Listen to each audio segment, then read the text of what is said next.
take the abuse. We created the new Department of Government Efficiency, which you may have heard about, D.O.G.E, which is now waging war on government waste, fraud, and abuse. And we've begun the largest deregulation of industries and other things. It's proper deregulation that has ever done. I lead the way on my first 4 years. We did more deregulation than any other president in history. And I brought a little list along that I thought I'd just read some of the places when you mentioned D.O.G.E, some of the places that this money has gone. And these are the ones that I feel I could read. There are some that are so nasty and dirty and horrible that I don't want to really read them because I assume they have television on. I have a guarantee they do. I let the press in today because we have nothing to hide, right? It's much better. They said, do you want to let the press in? I said, why not?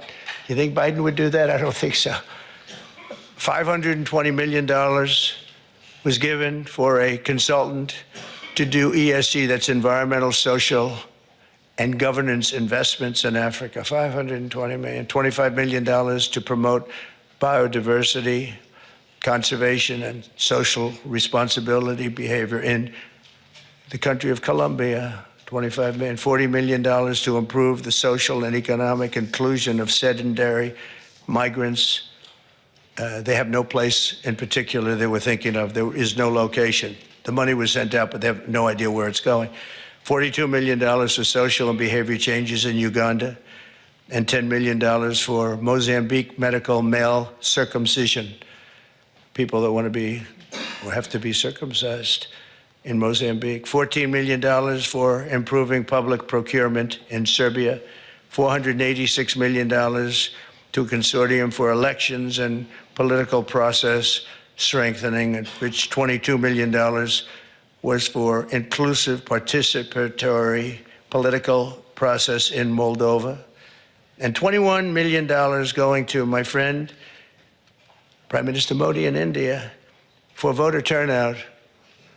We're giving $21 million for voter turnout in India. What about us? I want voter turnout too, Governor.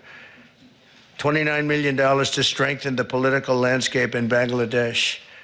Went to a firm that nobody ever heard of. Got $29 million. They got a check. Can you imagine you have a little firm, you get 10,000 here, 10,000 there. And then we get $29 million from the United States government. They had 2 people working in that firm. 2 people. I think they're very happy. They're very rich. They'll be on the cover of a very good business magazine pretty soon for being great scammers. $20 million for fiscal federalism, and $19 million for biodiversity in Nepal, and $47 million also for improving learning outcomes in Asia. Asia got a lot of money. $50 million plus another $50 million for condoms for Hamas. They gave $50 million, and it worked out so well, they gave another $50 million a little bit later. Condoms, $100 million for Hamas. And we're also uncovering outrageous incompetence and fraud in the Social Security. And I read this last night, so Governor, you're going to be bored hearing this, but you know, you never get bored because it's not possible to even believe it. So if you live 100 years, it's a long time, but let's assume that they had millions and millions of people living because they have like 10 million people in the Social Security living. But let's go over 100. So now you're more than 100 years old. We have 4.7 million Social Security numbers, people from the age of 100 to 109. So if you're 100 to 109, we have 4.7 million people on our Social Security rolls, right? That's a lot of people.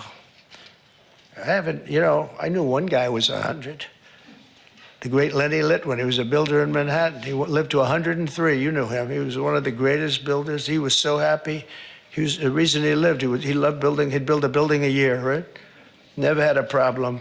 You knew Lenny Litwin, I would think, Governor, right? He was a great guy and got along with everybody. He got along with Democrats, Republicans. Everybody loved Lenny. When he died, it was a bad day for New York, I'll tell you. He was a great guy. But he lived to 103, 104 because he just loved his business. He was designing a new building at 103, and that was the end of it. He didn't quite get the design finished.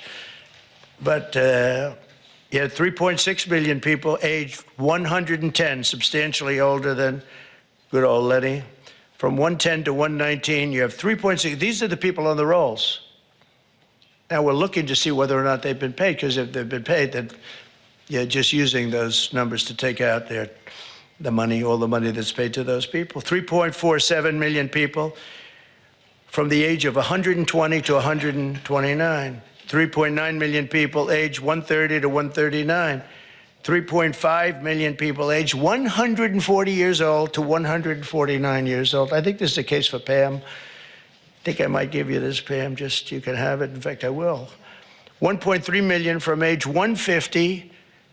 There's 1.3 million people, they're saying, are alive and receiving Social Security. Now, that's the only thing we're checking. Are they receiving it? Because if they're receiving it, that makes it much worse. If they're not receiving it, that just makes it incompetent. They shouldn't be on the rolls.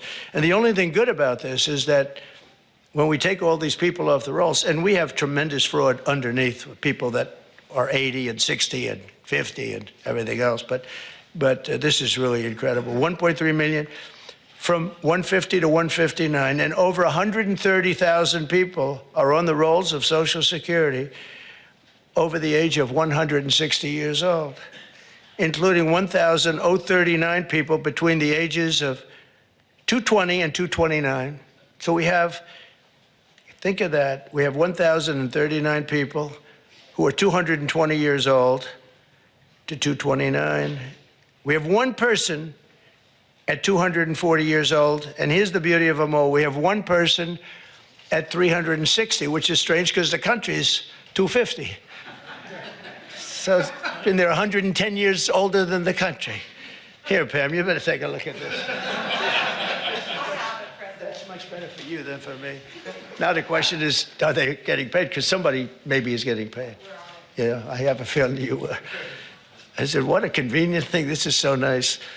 We created this department, D.O.G.E, and the kind of numbers are incredible. It could be $500 billion, but it could be $1 trillion. It could be even $1.5 trillion. We're going to find out. I mean, I'm actually going with Elon, and Elon is doing a really good job. And I said, who are these people that travel? We call them the Dogers.